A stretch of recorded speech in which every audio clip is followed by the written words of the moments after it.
Good evening and welcome to the fourth event of our summer semester's GCSE keynote lecture series. My name is Jens Kugele and I would like to thank you all, first of all, to take the time and for joining us in this busy time of the semester. I really appreciate it. And I'm very much looking forward to this evening with our distinguished keynote speaker, Professor Rolf Goebel from the University of Alabama in Huntsville. We'll have the wonderful opportunity to discuss with him sound studies as an interdisciplinary field of research, including aspects of sonic materialism, media technology, music, visual arts, and literature. And we started this semester's keynote lecture series with Ger Duising's lecture event, who shared with us central aspects of his research on extractivism in Southeastern Europe.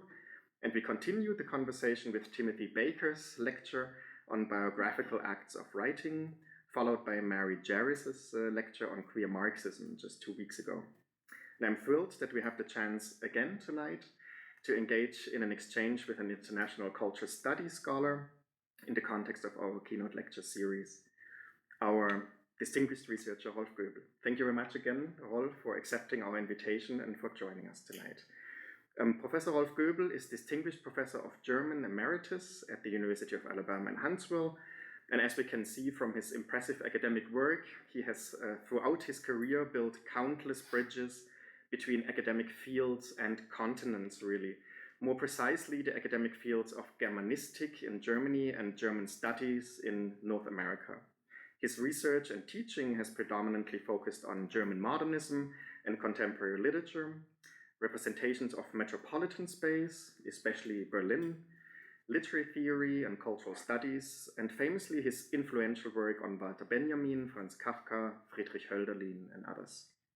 Most recently, his research has focused on the field of sound studies, an interdisciplinary and intercultural field of inquiry, where he explores the interplay among human subjects' auditory experiences, media technological sound reproduction, and music, visual arts, or literature in diverse historical contexts.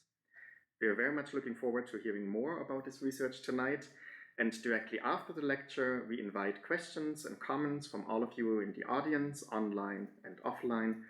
For those of you who are joining us online, during the Q&A, if you would like to pose a question or make a comment, please enter a plus in the chat, and we'll be happy to add you to the list.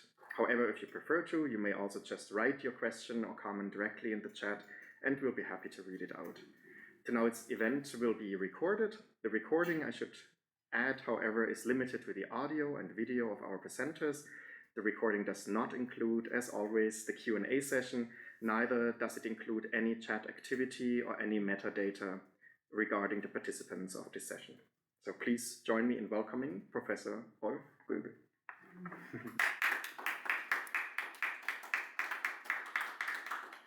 Thank you, and good evening or good morning for those somewhere else internationally.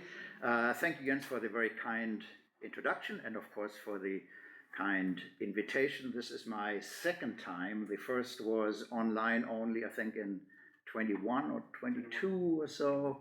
And so I'm happy to be back and talk to you about my latest interests and ventures.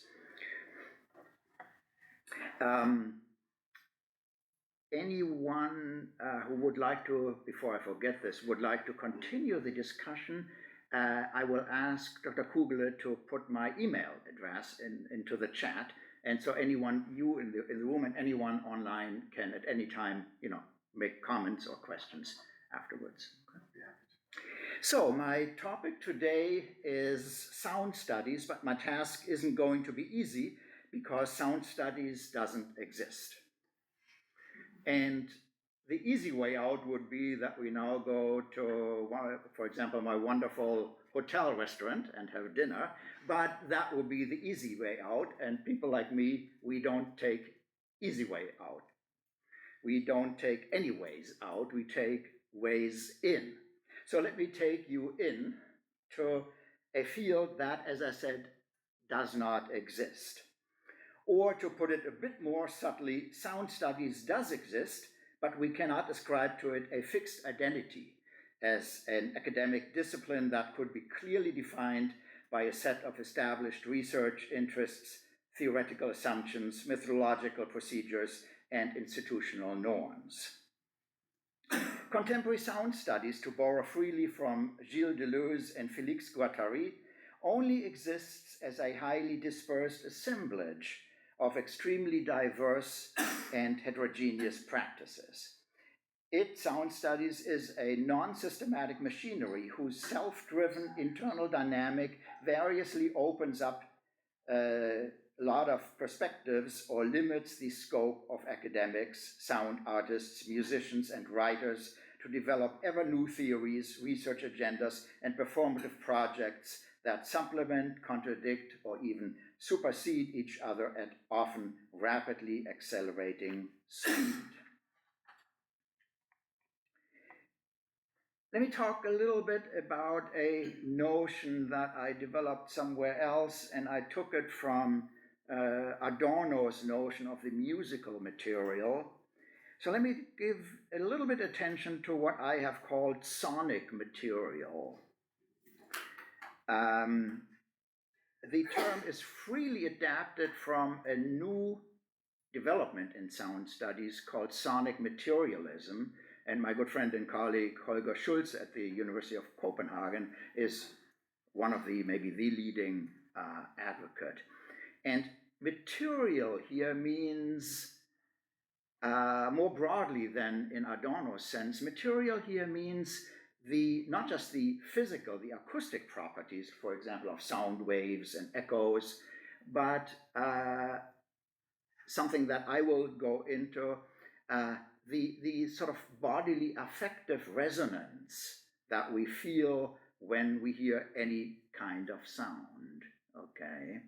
So material has little, if anything, to do with materialistic, as in the social sciences, but material in this sort of concrete individual sense.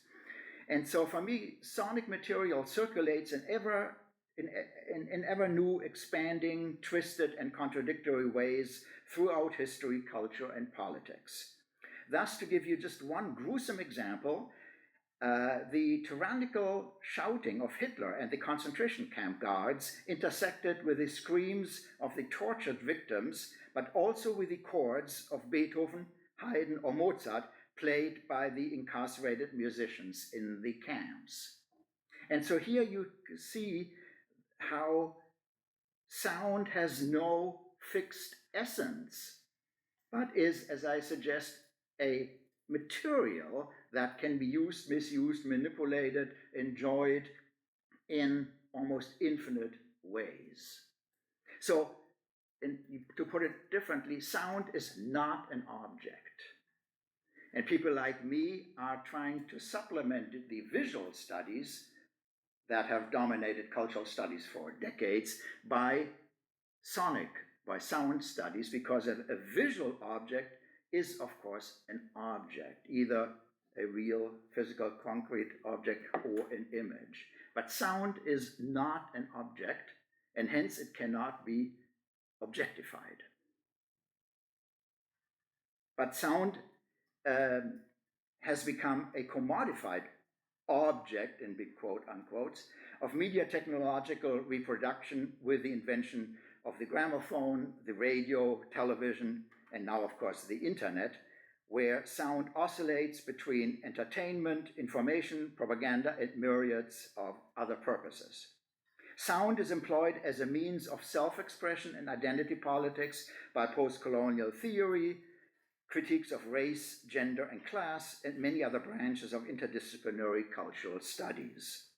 Last but not least, in contrast to textual writings and the visual arts, sound offers alternative modes of aesthetic perception centered, as I mentioned before, centered on the bodily affective experience of auditory immersion and resonance. None of these activities, though, can be captured in a unifying meta-theory. So people like myself try to focus on particular texts, on particular sounds, on particular concerts, on particular traffic noise or whatever, because we have become profoundly skeptical of meta-theories, meaning theories that claim to capture and explain the entire sonic spectrum. But that only works, as in the physical sciences, if what we are studying is an object. And I cannot be emphatic enough to emphasize that sound is not an object, and hence cannot be objectified. But nonetheless, while there can't be a unifying meta-theory, although sound studies defies easy categorization, here at least are three theses about sound itself that I will explore in my following remarks. I will now read 3 bullet points. Also a terrible term, by the way. We need to think more critically about our terms. And I don't have to point out why these days the term bullet points is absolutely terrible. So I will read 3 theses or whatever. And as you can see, we have no PowerPoint. People like myself, I am at least concerned about about the domination of visual media in our daily lives and our academic lives. And with all, of course, respect for my colleagues who work in visual studies, for them, projections, PowerPoints are absolutely necessary and, of course, totally meaningful. But my worry is that we are literally unlearning listening to even complex talks, okay? And so I will read my presentation points, okay? So number 1, sound attains presence as the bodily affective experience of immersive resonances and echoes that temporarily suspend the alienating subject-object split of predominantly analytical encounters with the world. That is a handful, a long sentence, and I did this intentionally. I could have cut it up, but again, one of my concerns is to self-reflexively think not just about what sound does with us, but what I, for example, try to do here, okay? So for that purpose, I will read each of these 3 theses twice. The first thesis again. Sound attains presence as the bodily affective experience of immersive resonances and echoes that temporarily suspend the alienating subject-object split of predominantly analytical encounters with the world. If this is still not transparent, don't worry. I will at least try to explain this in my more practical remarks. Let me move on to the second soundbite. Let's call it soundbite. Sound asserts itself as a subversive supplement to the dominance of visual perception and verbal discourses. Again, sound asserts itself as a subversive supplement to the dominance of visual perception and verbal discourses. That's a little bit more digestible. And number 3, sound unfolds as a translational process between sensuous immediacy, media technological reproducibility, and the human imagination. Again, sound unfolds as a translational process between sensuous immediacy, media technological reproducibility, and the human imagination. That especially I will now unfold.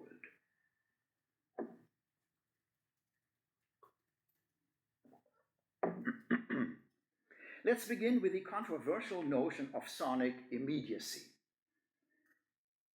I'd like to define this term as the presence of an auditory event of bodily affective actuality in the here and now. This sensuous intensity is all the more powerful because initially it is not mediated electronically, but arises from an experientially direct resonance between the sounds and the listeners sharing the same locality and time.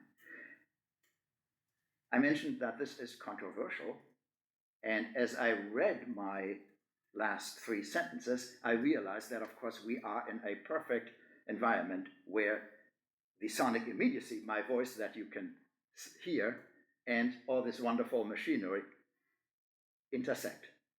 Okay.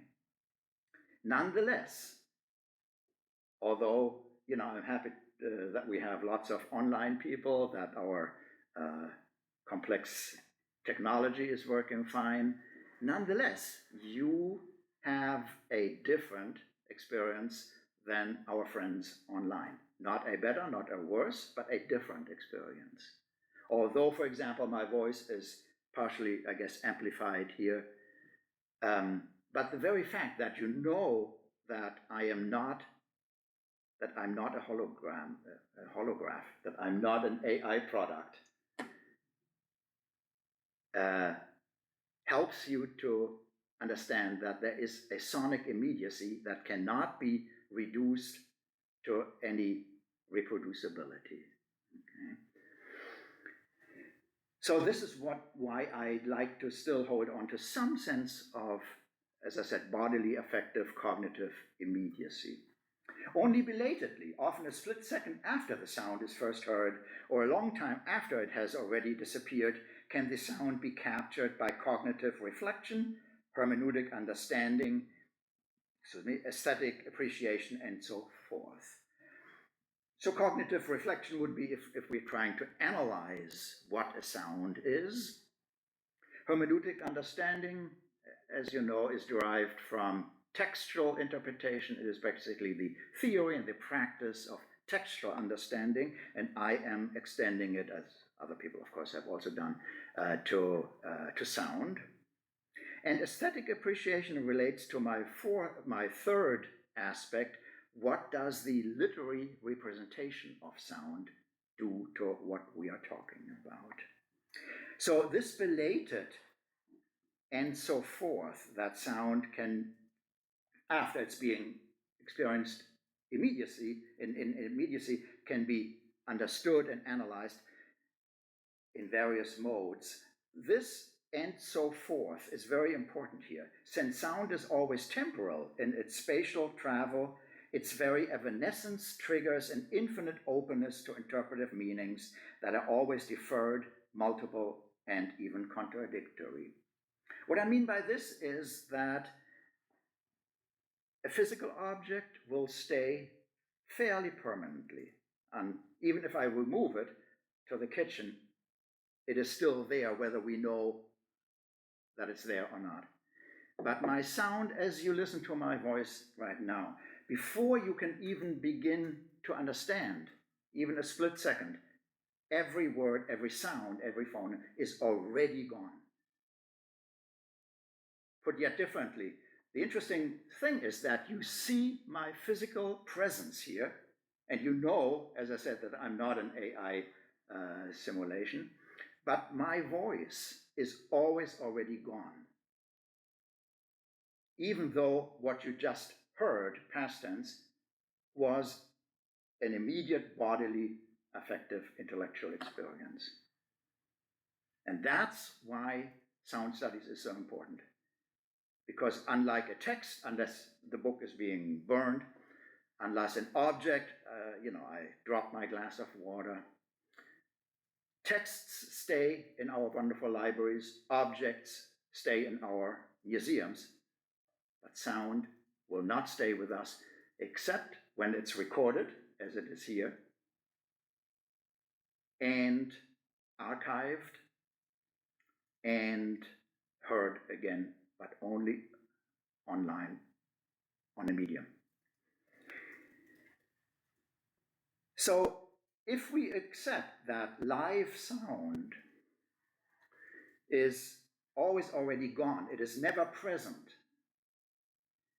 then we can only begin to ask some interesting questions. Then we can begin to formulate verbally what we have heard.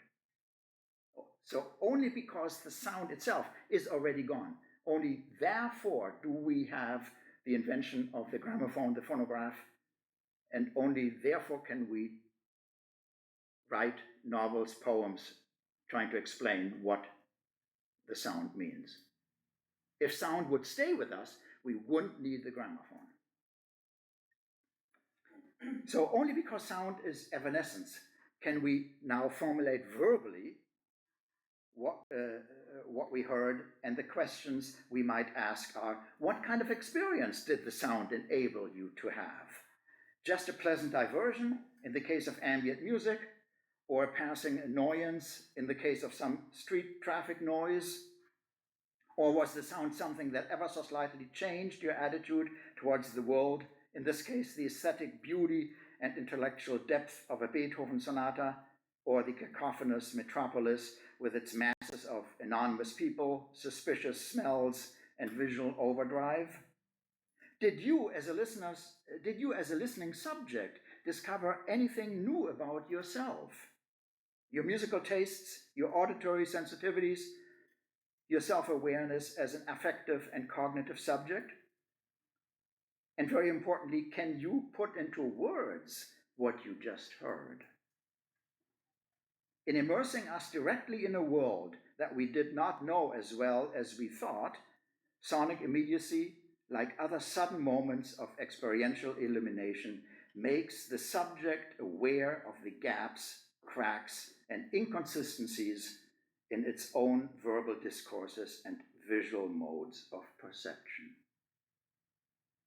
Thus, the sensual presence of sonic immediacy should not be confused with some kind of naive sense of pure authenticity. I hope at least that I'm not more authentic to you than I am to our friends online. That would be, simply arrogant. No, that's not what I mean. Sonic immediacy should not be confused with some kind of naive sense of pure authenticity outside the parameters of discursive representation and technological reproduction. That's exactly the point at which memory and the imagination, media technological recordings, and literary representations come into play. For it is only in these modes that the fleetingness of actual sounds can be momentarily halted, preserved, repeated, and conserved. But of course, only so long as these modes themselves remain fairly intact. Memories can deceive and fade. The imagination can be trapped in delusional fantasy. Literary representations can be marked by narcissistic subjectivity, ideological distortion, or the breakdown of discursive understandability. Vinyl records break, and digital audio files get corrupted by a virus. In this situation, how, I'd like to ask, can we conceptualize the experience of the sonic? I'd like to propose that we cannot answer this question so long as we remain trapped in the closed circuit of bodily immediate sounds and their medio-technological reproduction. So we need to go beyond what otherwise, of course, is extremely welcome, this situation where we have a mix of live performance and online mediation. We need to go beyond that, literally that closed circuit, which is wonderfully represented here. Look at the cables, right? That is the closed circuit that we need to, that's extremely important, of course, but we need to go beyond. And that beyond is now going to be at the center of my remarks. So beyond that closed circuit of immediate sounds and media technological reproduction or transmission, there is a crucial factor emerging from this dialectic but going beyond it. And that is the human imagination. So beyond this setup, there is something that is not sufficiently addressed in sound studies, and that is the human imagination, and within it, the literary imagination. Let me focus a bit further on all of this by briefly reviewing some of the more recent scholarship. At the beginning of her fantastic book, Sonic Possible Worlds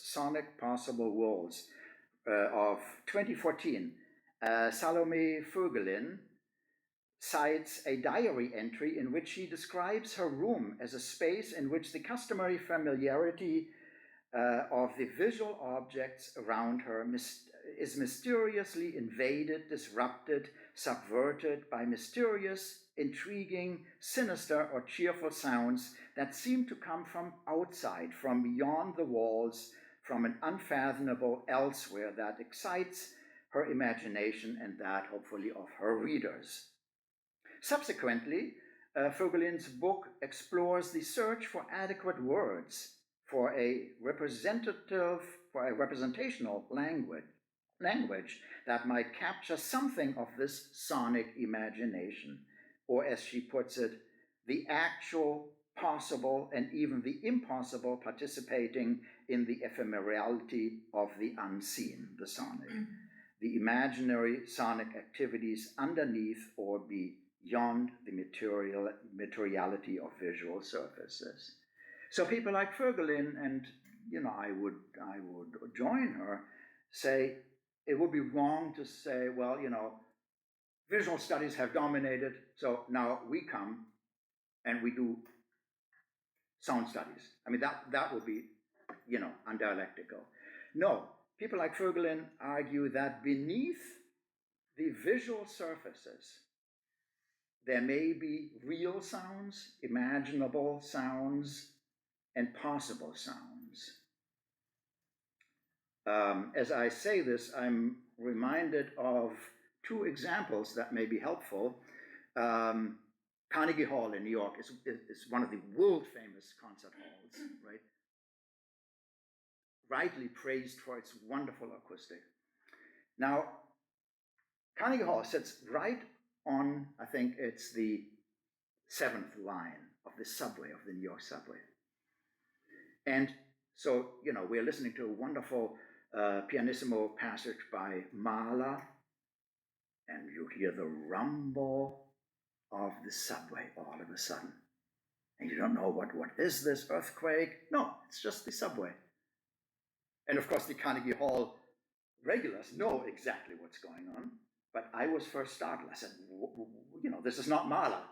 No, this is the subway. And the subway, the invisible sound underneath the visual surface, the hall, is becoming part of the concert, together with the other sound, the primary sound of the Mahler symphony. The other more funny thing is, and I stand correctly if I misunderstood this,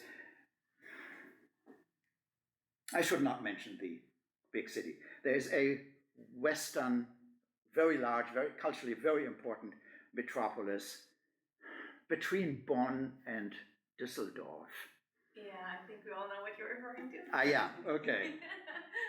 Where there is a wonderful new concert hall, and above you have a equally wonderful park named after one of the most important West German post-war writers who was from that city. But when there's a concert downstairs, you have policemen and security guards, and they make sure that you don't enter that wonderful park. And you have no idea, unless you know, if I remember this correctly, that this happens anytime there is a concert underneath, because otherwise our trampling disturbs the serenity of the concert hall.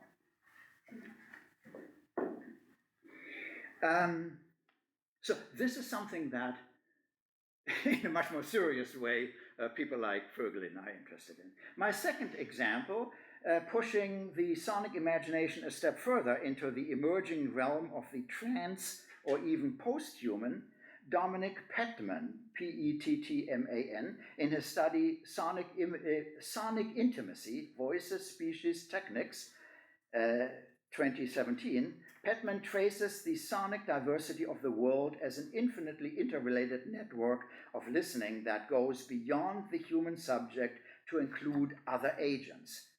And here's a wonderful quote from Pettman: "Whether it is a mother listening to her daughter's voice, on the telephone, a dog listening to his master's voice on a gramophone, a lamp listening for the clap of a hand, or a microphone listening for specific shapes determined by an algorithm, there is a subjectively inflected object or operation paying heed to its environment.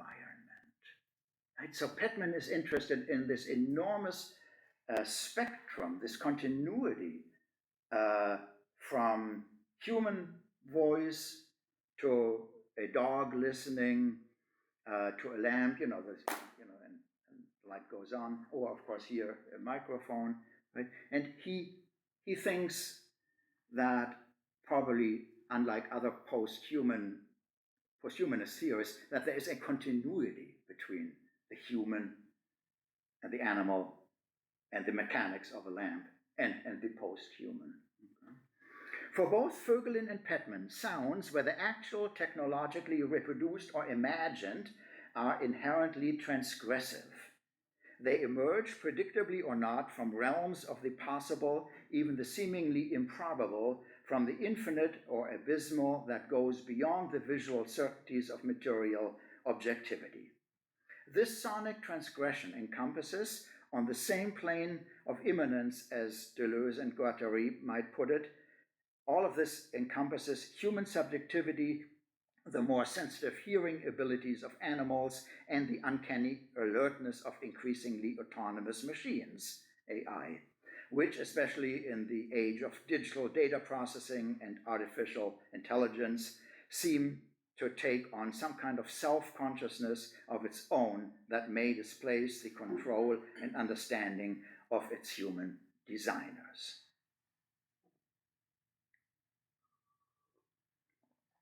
The transgressive power of imaginary sounds then tests the outer boundaries of the human experience. In the Sonic Persona of 2018, the aforementioned Holger Schulze defines this agency of auditory activity as the highly dispersed and multiply coded alternative to the presumably unified autonomous subject of classical Eurocentric idealism. Through historically and culturally specific acts, highly performative narratives and poetic inventions, the sonic persona, as he calls it, produces sonic fictions that emerge in dense environments of atmospheric intensity, immediate resonances, and immersive sensuality. Such, as Schulze puts it, such tiny fractions of an idiosyncratic listening or sensory experience seeks to rehabilitate the minute and densely lived details of our human experience, of our subject positions and ways of living. The sonic persona, then, can be regarded as a subject position bridging the ontological gap between the post-human imagination and media technological reproduction. What Schulze means is that whenever we hear anything, this is an experience that is a lived actuality that can be theorized, as of course I'm doing here, but each of your experience, for example, as you follow my voice, is yours.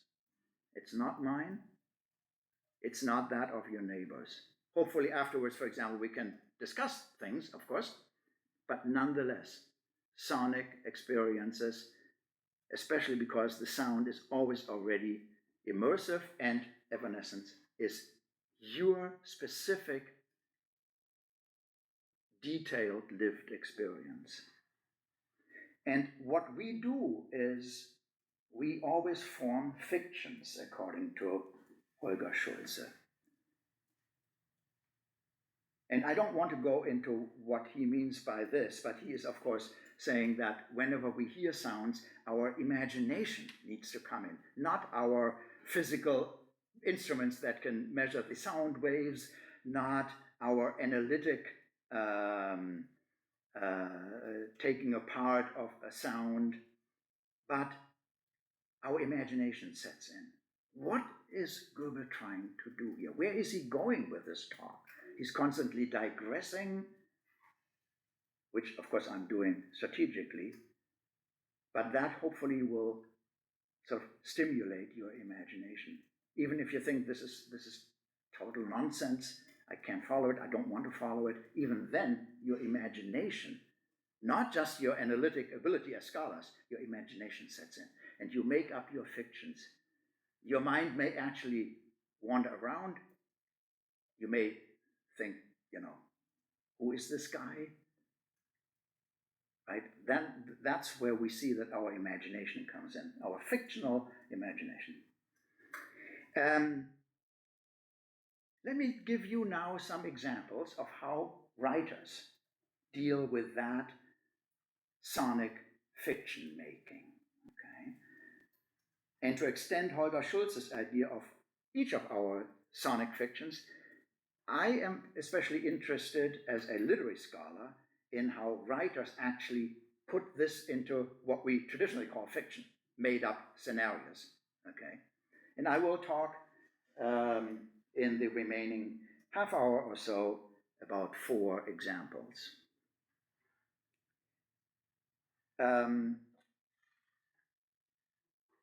Let me leave out, in the interest of time, one of the examples and move to what we have on our poster, Virginia Woolf, the great Virginia Woolf.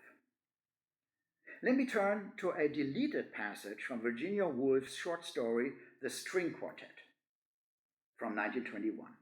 Here the female narrator muses during a concert performed in what seems to be a highly fashionable high society salon. And again, I will read this quote twice. The narrator muses, the protagonist muses, I draw on my gloves with a sense of drawing on my body. There is very little to be said after a slow movement of Mozart. Aren't all the nerves still thrilling as if the bow of the violin, the bow, had played on them? Isn't one half out of body and mind, beckoning still to release, dance free, caught when the music stops, far from home? But there's only one more movement. So for heaven's sake, look at everything. Faces, furniture, pictures on the wall. Look through the chink in the curtain and see the branch of the lamplight. Collect every fragment in this lovely and exciting universe. Listen, communicate. Again. I draw on my gloves with the sense of drawing on my body. There's very little to be said after a slow movement by Mozart. Aren't all the nerves still thrilling as if the bow had played on them? Isn't one half out of body and mind, beckoning still to release, dance free, caught when the music stops, far from home? But there's only one movement more. So for heaven's sake, look at everything. Faces, furniture, pictures on the wall. Look through the chink in the curtain and see the branch of the lamplight. Collect every fragment in this lovely and exciting universe. Listen, communicate.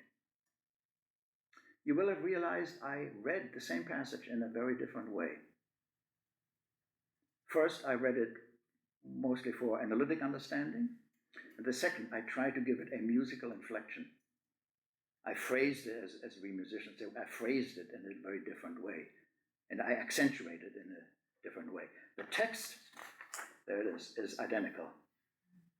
But my recitation was quite different.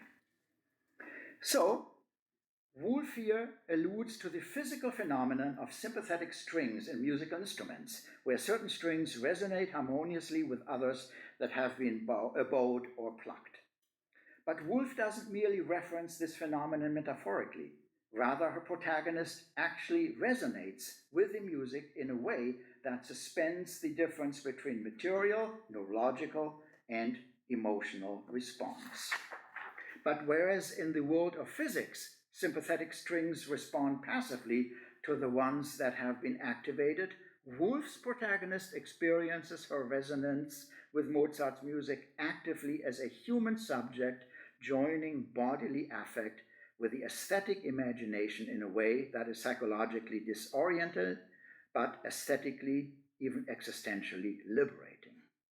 The experience of her protagonist, is so palpable because the music responds to, unleashes, and disrupts a flood of fragmentary memories, irresistible desires, associations, and casual chatter that involves, in Woolf's deliberately elusive narrative, cannot always be securely attributed either to the nameless protagonist or to the other socialites. In fact, the string quartet's performance is so intense that the protagonist feels compelled to partially dissociate her overstimulated imagination from the music, trying to anchor her bodily sensations and cascading fantasies in the pure facticity of the objects surrounding her. That's why she looks at the curtains and the books and the furniture and so on and so forth. But reminiscent of the German Romantics' metaphysics of music, Mozart's sounds are so transgressive that they open up a transcendent realm of beauty and truth, self-discovery, and a communicative openness akin to a mystical ecstasy. For this reason, the protagonist's auditory resonances occur in the midst of a near breakdown of verbal language. No concepts, no reasoning, and certainly no socialite chatter could fully capture the musical intensities of this Mozart string quartet. It is perhaps for this reason that Woolf decided to delete this passage. We find it in the manuscript, but not in the printed version, even though this passage seems absolutely important for the entire story. It is as if Woolf wanted to suggest that musical resonance, for all its bodily affective intensity in the present moment, is always fleeting, uncontrollable, and ultimately beyond literary representation. Woolf's narrative then self-reflexively unveils the tacit assumptions, mechanisms, and effects of sonic experience that barely surface in the listening subject's own enraptured self-consciousness. It is important to note, though, that in Woolf's story, the sounds of Mozart's string quartets are real, not imaginary, even though they are the catalyst for a myriad of mental associations in that protagonist. But what happens now when a visual object directly awakens the fantastic inventions and projections of the sonic imagination? That a visual object unleashes sonic imaginations. This occurs in the novel Ginkakuji. In the English translation, it is the Temple of the Golden Pavilion. In German, I think it's also I don't know the German translation, but of course you find it in German translation as well. So I'm talking about the novel Ginkakuji, The Temple of the Golden Pavilion by the Japanese modernist Yukio Mishima, and the original novel dates from 1956. One of the most celebrated sites of Kyoto, the ancient capital, this golden pavilion figures as an overwhelming objectification, in quote unquote, of absolute beauty transcending all worldly impermanence, especially when, against all expectations, the temple, survives the air raids of the Second World War. Unlike Osaka and Tokyo, that were basically severely bombed, as Frankfurt and Gießen, Kyoto sustained some bombing, but the Allies basically saved the city from destruction. Like the affective resonance of Virginia Woolf's string quartet, the Golden Temple echoes deeply in the innermost being of the protagonist, the stuttering and alienating temple acolyte, a young learner named Mizoguchi. Yet the temple's aura of seemingly calm contemplation is so overwhelming that it paralyzes the young man's futile exploration of life, especially the fulfillment of his repressed sexual desire. Mizoguchi translates the Golden Pavilion's visual presence into a fascinating object of sonic fantasy. The edifice's almost unreal beauty, as it says, filled the world like some tremendous music, and this music itself became sufficient to occupy the entire meaning of the world.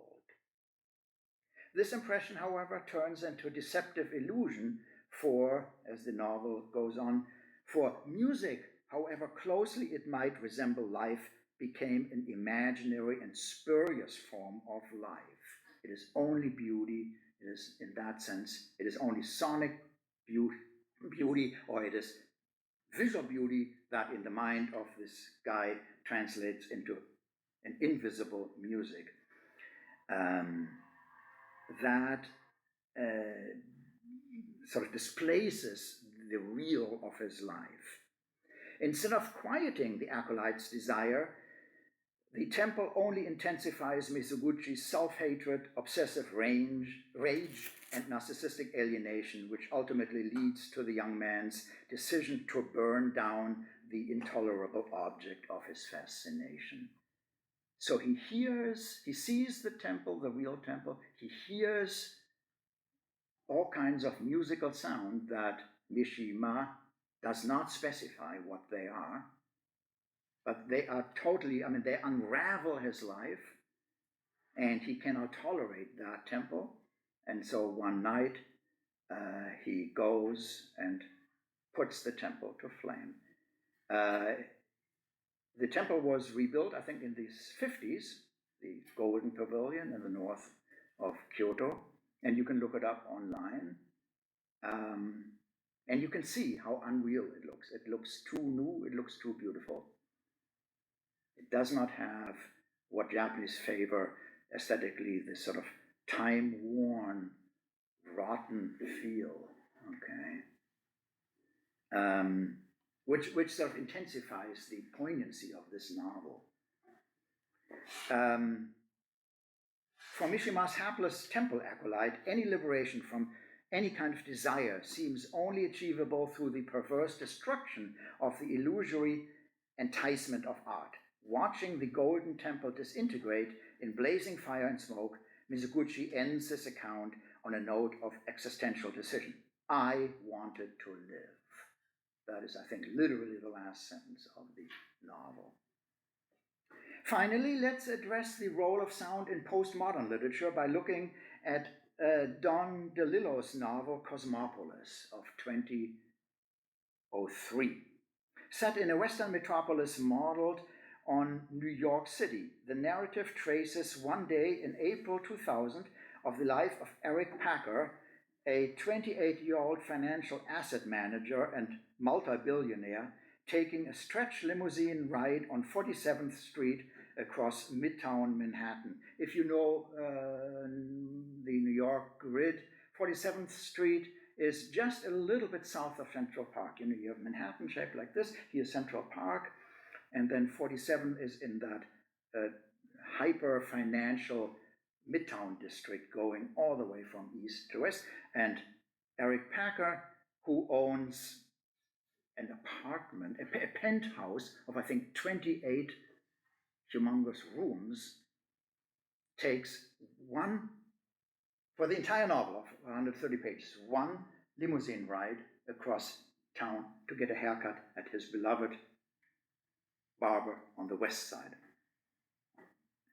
So the novel describes one day, one car ride of Eric Packer, a 28-year-old financial asset manager and multi-billionaire, taking a stretch limousine ride on 47th Street across Midtown Manhattan to get a haircut at his father's old barbershop.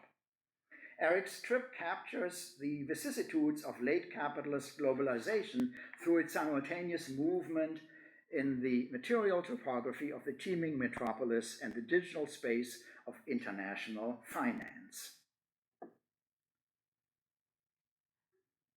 Entirely out of touch with any deeper sense of direct experience, hence my emphasis on the immediacy of sound, Eric is totally out of touch with any deeper sense of direct experience of his actual surroundings.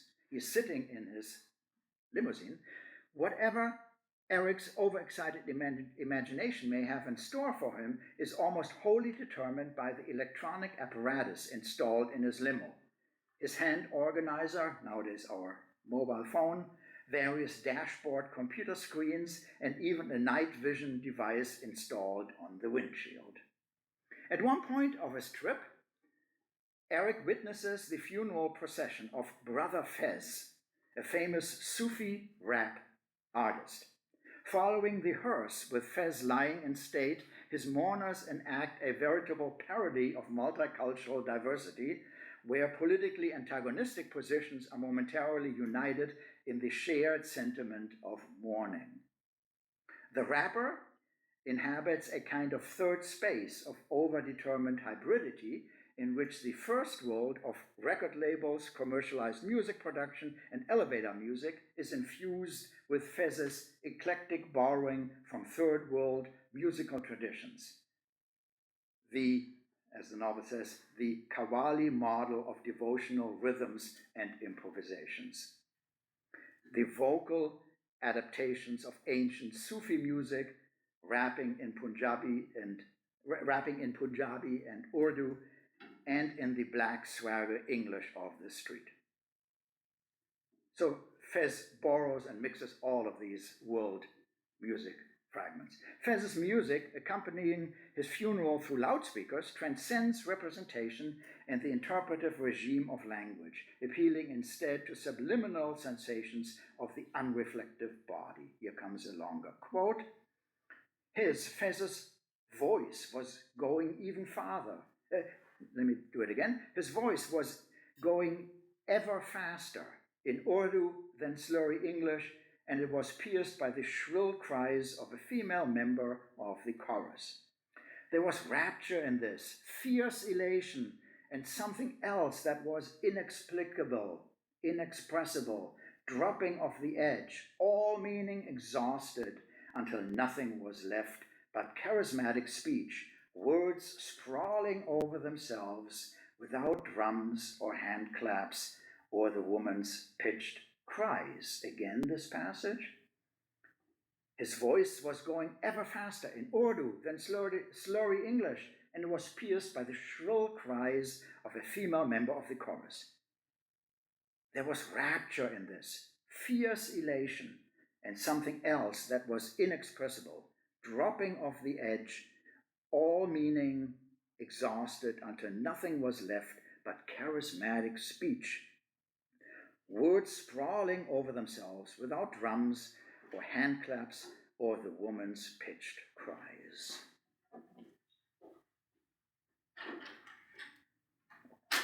Even though the rapper is dead, his music survives him as a cascade of pure sonic bliss, a postmodern return of ancient Dionysian ecstasy that depletes all verbal signifiers and subverts Eric's digitally mediated imagination. Here, the novel says, here was a spectacle he could clearly not command. Why? Because sound is much stronger, much more exciting the imagination much more strongly than anything that he sees on his digital displays. The real keeps intruding into the digital spectacle, disrupting its seemingly total self-referentiality. At one point, traffic is terrible as always in New York, so the limousine takes hours and hours to make that crosstown drive. At one point, and I need to make sure that I don't spoil the story. At one point, Eric hears a shot sounding through his devices. And he hears the shot before the actual crime is performed outside. And this is DeLillo's ingenious way of showing that media technologies have so engulfed Eric's imagination that whether in his imagination or in real, his digital monitors and his microphones produce a gunshot sound, and he looks out and there's nothing going on, and only a split second later there's a guy who shoots someone. Something like that. I'm improvising this example. So fittingly, Eric's only strategy for dealing with the real sonic excess, therefore, is to try to turn it into yet another reproducible set of visual data on his computer screens. He, Eric, wanted to see the hearse pass again, the body tilted for viewing, a digital corpse, a loop, a replication. What sounds like a futuristic scenario here may already have arrived in the present. For an art exhibition currently on at the Art Gallery of West Australia, and it's on, if you want to make the trip, from April 5th to August 3rd of this year. You can still see it.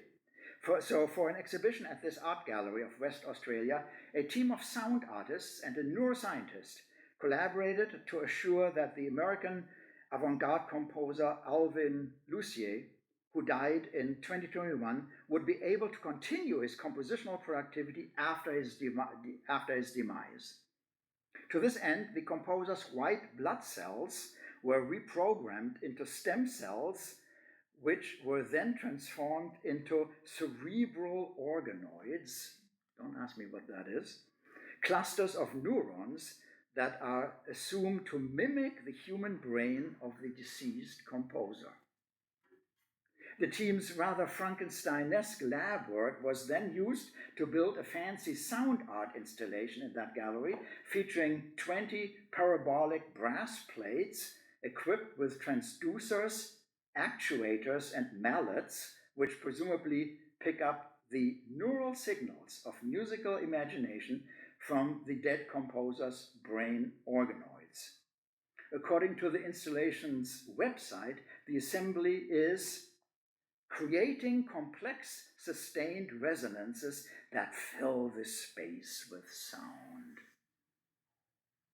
Isn't that wonderful in its pretentious vacuity?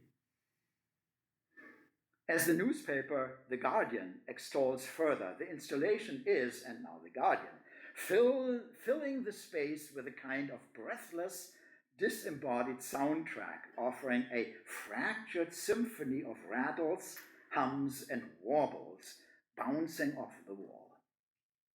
And that's not all. Electric signals of ambient noise picked up from the exhibition gallery in turn are fed back into Lucier's, the composer's, organoid brain cells, presumably even further stimulating their creative output. No rest in peace for this composer, who had eagerly cooperated in this enterprise while sadly succumbing to Parkinson's disease during the last years of his life.